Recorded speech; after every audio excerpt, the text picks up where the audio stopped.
Hi everyone, it's John at Packback, and I wanted to give you a quick tutorial on Packback for your courses.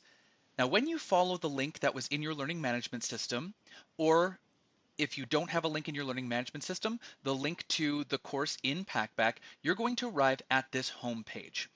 You'll notice that all three tools are available here: questions, deep dives, and polls. Now, it's entirely possible that your class does not have deep dives or questions, and that's okay. They won't appear here if the tools are not available to you. But I wanted to take you around this home page because this is going to be where you land. You'll notice you have a link to your profile, a link to your work, a link to your grades, a link back to this home page, and a nice little "you are here" dot to let you know where you are. You'll be able to visit questions, deep dives, and polls from this left navigation, but also directly from this main page. You will be able to not only link to questions, deep dives, and polls, you will have pop-outs for support for each of those. If you want to retake the tutorial you got when you registered for the class, it's right here. But then any open assignments you have, whether they be discussion assignments from questions, essay or extended form writing questions from deep dives, assignments from deep dives, or poll assignments in polls, they'll all appear right here for you if you have the ability to answer them.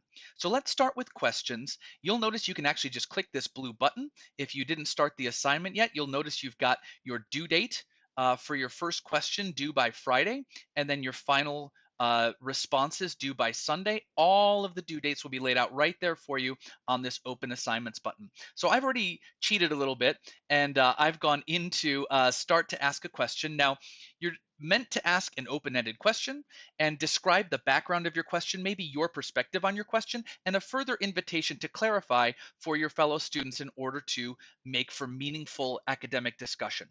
You'll notice you get feedback on all elements, and you get a curiosity score range, and you can pop out what all of these things mean, but understand that there's a minimum curiosity that was set, and you saw it on the other page. But now you can also see some feedback. So let's say I want to take a look and view some highlights from my grammar check. It does look like I've got some grammar issues. Now, this is not super exciting. This is just a typo. I can actually change or dismiss this feedback, or if I don't understand it, I can ask our chatbot to explain it to me. Now, the chatbot is never going to produce anything for you, but it will explain things, and it will ask you guiding questions or clarify any points of confusion in some of the feedback that you get. If I go back to the chat home, I can actually also get help with content with my writer's block. I click Start Chat. It says, what specific aspect of mindset and program directives are you trying to explore in your essay? Wait a minute, how did it know that I was using that as my topic? It's actually pulled from what you've already typed and brought it into the chat so that it can help you sort of frame the next steps in your post.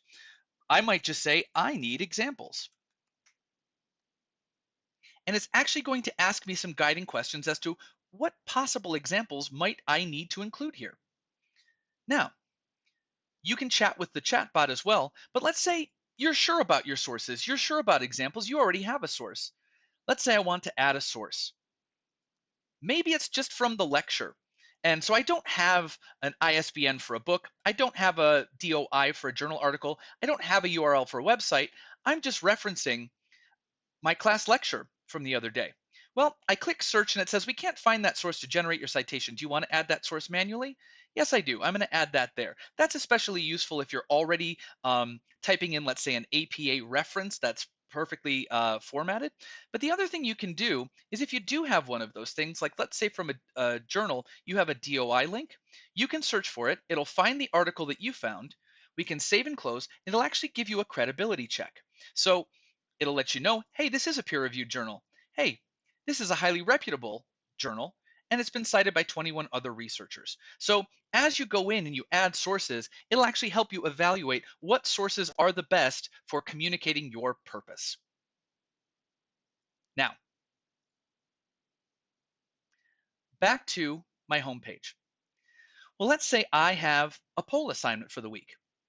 I click in to my polls. I see I have one poll assignment, and actually look, my professor has given me a series of options that they want me to answer, and which of these Does it seem like I still have questions about, well, I'm actually asking my question about mindset, so I'm just going to answer it there. I'm going to click the choice, submit the poll, and it works just like that. That's really as easy as it comes. And then once you do make a choice, you'll be able to see the distribution from the rest of your classmates. But let's go back to home and revisit the last tool, which is deep dives. I click into my assignment that I have due. You can see I've got the description, the overview. I've got a rubric that I can click out and see. And look, I've got a bunch of different levels from my professor. It explains each individual component of the rubric. I go back into overview. I can see all of that. And then when it's time to start my deep dive, I start my deep dive. And very much like questions, once you start typing, you're going to get all sorts of feedback on all of these areas to help you along in the writing process. I also have the ability to chat. And you'll see I actually have a couple more choices. I can collaborate to build an outline with my chatbot. The sources, very much the same way. I add a source and it'll vet it for me. And then if I have any changes that I have to make, any previous version that I've saved, you can see it auto saves for you. Very much like Google Docs, the idea is to do all of your typing live and in the text box here. That way you can get feedback on all of these areas.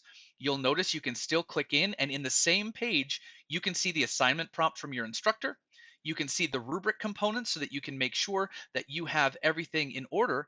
And also, if your professor has given you any sort of guiding questions, once you do start typing, you'll be able to go in and see those guiding questions. And I'll show you what I'm talking about. The guiding questions will actually appear right here. There's none on this particular assignment, but they'll appear right here, and you'll actually be able to check to make sure that you've aligned to all of the different components of your writing. So that's the very, very short walkthrough tutorial of Packback. Again, everything can be accessed directly from the homepage with hyperlinks. All of the tools will give you feedback in some way, shape, or form in the right margin. Just make sure that that's popped out for you. So if anything looks like this in the left or in the right, you'll actually be able to see that feedback just by clicking on those. Have a wonderful semester. Good luck with everything. And remember, if you do need any technical help, whether it's connecting or it's turning in an assignment that it seems to be stuck or any of that, please direct your questions to help@packback.co. That's .co. Make sure that that's correct on that email. It's not .com.co. Have a wonderful semester. Enjoy.